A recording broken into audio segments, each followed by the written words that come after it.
This was my dad's favorite spot when I was a kid. Come here every Sunday. I love that answer. This is the best thing that she has done in this interview so far.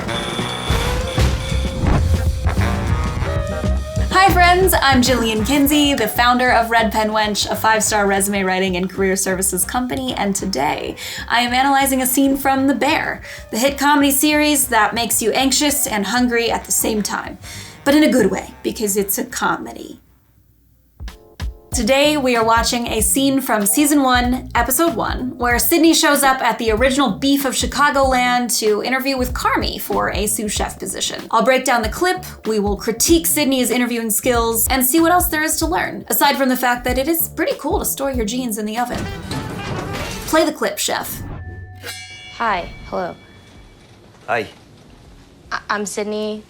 I called about the sous position. I'm staging today. Right. And you said I Shit, could stage sorry, today. yes, yeah. Whoa, he is not at all ready for this. This is an example of an interviewer that is just a human being. He's cursing, he's frazzled, he's stressed, he's greasy. You gotta be ready for anything in these interviews. Yeah, Carmy, here, you give me your... yes. Thank you. Linear smoke vec, that's some serious heat. Okay, we got a resume. That's cool. Nice job, art department. This looks like an actual resume, which never happens in TV. She doesn't have contact information, but we'll let that slide. I like that she has a title at the top. Chef, foodie, a curious mind. That's creative and witty and fun. She's starting out with a professional profile to obtain a chef's position with the possibility... Okay, this is a trap that so many job seekers fall into, is the objective statement. It's not about what you're trying to obtain. Sydney, we know you're there for an interview.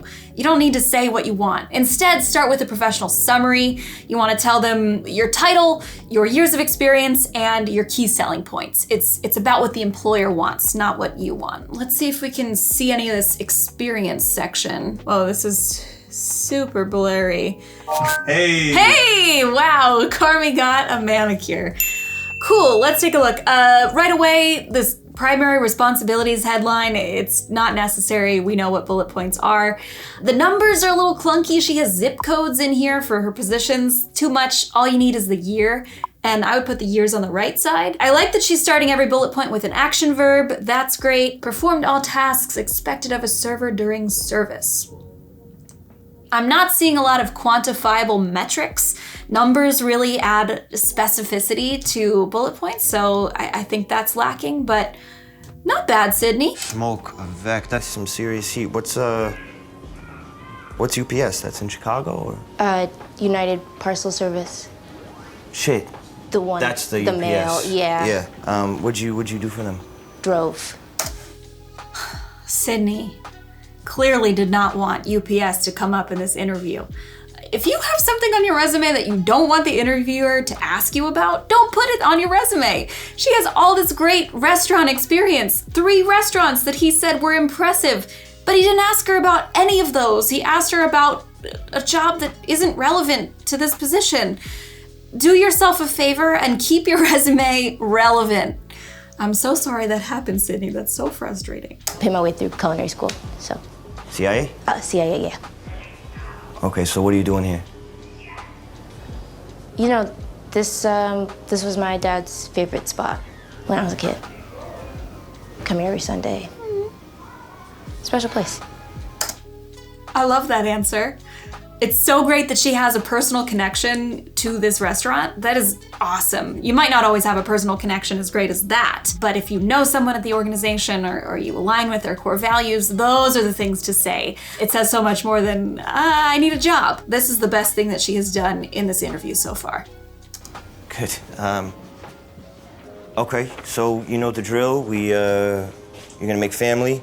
It's meat plus 3, and we eat around 2. Yeah, heard. Dope. Cool.